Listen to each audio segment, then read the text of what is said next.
Բարև ձեզ Վահե, մենք հիմա ազգային ժողովի մոտ ենք, որտեղ ակցիայի աջակցություն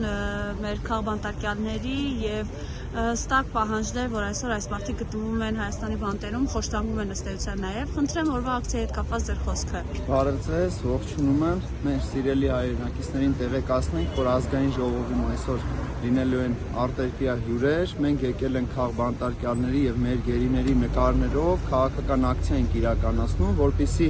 իրազեկենք, եթե իհարկե չգիտեն, որ Հայաստանի Հանրապետությունում կան քաղաքական բանտարկյալներ, որոնց ազատ խոսքը կաշկանդության մեջ է, այսինքն այդ մարդիկ չեն կարող լինել ընդդիմադիրներ, չեն կարող դեմ խոսել իշխանություններին, ինչ վերաբերում է գերիների մասով, բնականաբար արդեն տարիներ շարունակ մեր գերիները գտնվում են Բաքվի բանտերում, որտեղ Ալիևը ապօրինաբար պահում է մեր գերիներին, բնականաբար քաղաքական դիվիդենդների համար Նիկոլ Փաշինյանի հետ համագործակցության համար, ինչու եմ նշում Նիկոլ Փաշինյանին, որովհետև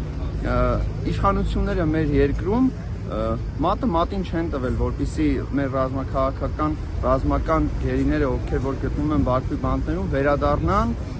մատը մատին չեն տվել ընդհանրապես, որպեսզի Արցախի հետ կապված ինչ-որ խնդիր լուծեն կամ արցախցիների հետ կապված։ Բայց Նիկոլ Փաշինյանը հստակ հայտարարեց, այո, պաշտոնապես ասում եմ, վերջերս եւս, որ Ղարաբաղյան շարժումը, Արցախի հարցը այլևս փակված է։ Երեկ էլ Աբու Դաբիում Ալիևի հետ մրցանակ էր ստանում։ Այո, դե բնականաբար Ալիևի հետ համահունչ աշխատում են, որպեսզի Նիկոլ Փաշինյանը այստեղ վերընտրվի, շարունակեն կեղեքել հայ ժողովրդին, իշխանությունը վերարտադրեն ու վերջի վերջո Հայաստանի Հանրապետություն ունենա Արցախի Հանրապետության ճակատագիրը, այսինքն հայտնվի կոպիտ ասած բլոկադայի մեջ ու վերջի վերջո հանձնվի մեր թշնամի հարևան պետություններին Թուրքիային եւ Ադրբեջանին ու այսպիսով Հայաստանի Հանրապետությունը որպես Նիկոլի ստեղծած 4-րդ հանրապետություն իր հանգրվանը գտնի վիլայեթի տեսքով ու ինքն էլ լինի այդ վիլայեթի,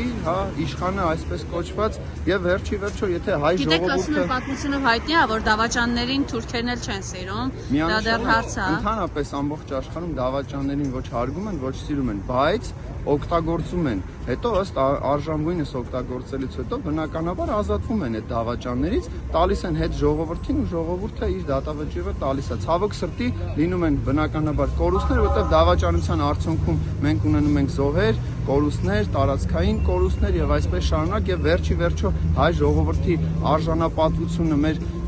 առաջի արցախյան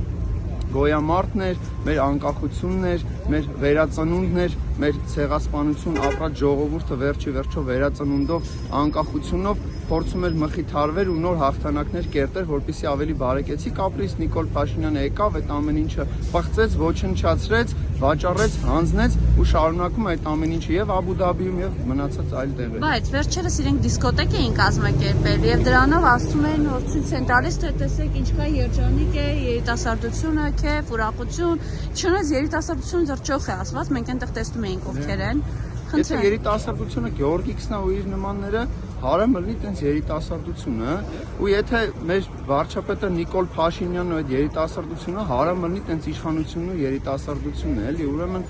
եթե մենք վերցնում ենք սերուցքը առանձնացնում ենք ու ստանում ենք Գեորգիքսին եւ Նիկոլ Փաշինյանին, կարծում եմ դրանով ամեն ինչ ասված է, այն իրականությունը, որի մեջ որ ապրում ենք, հենց Գեորգիքսյան իրականությունն է։ Մնում է մենք ապրում ենք Նիկոլ Փաշինյանի իրականության մեջ։ Նիկոլ Փաշինյանի իրականության մեջ այդ եմ ասում, որ երիտասարդությունը Գեորգիքսներն են, մնում է Նիկոլ Փաշինյանն ու Թութու Լավան գնան միտեղ պատարակ տան, այնց հավաքվեն իրենցով Ես այլ տարբերակներ չեմ տենում։ Հիմա դրանով իրենք ինչ էին ուզում ցույց տալ, որ ամեն ինչ լավ է երկրում։ Այո, վերջի վերջո իրենք ուզում են ցույց տան իշխանությունները այդ վարչաբենդերով եւ այսպես շարունակ, որ Հայաստանում ամեն ինչ լավ է, գինու փառատոներ են կայանում, վարչաբենդեր են կայանում, երիտասարդությունը ուրախ, զվարթ ապրում է խաղաղ Հայաստանում ու այդ իրականությունը հրամցնեն, որպեսզի վերընտրվեն, բայց ես պետք է նշեմ, որ 5000 մեր լույս տղեկ էլի կուզենային մասնակցեին փառատոներին, ստեղծեին ընտանիքներ, բայց իրենք այդ հնարավորությունը չունեն, որտեղ պարկած են Եռաբլուրում։ Và հիմա իր աղջիկն է խոսում էր այն մասին, որ ինչպես է ուզում երիտասարդները ինչ կյանքով ապրել, ըստ այն տեսակ վերջերս։ Իր աղջիկը չի կարող ինչ-որ դաստիարակչական կամ խրատական հարցեր ներկայացնել կամ խորհուրդներ տա, որովհետև ոչ աղջիկը, ոչ մայրը բարոյականություն իր հետ կապ չունեն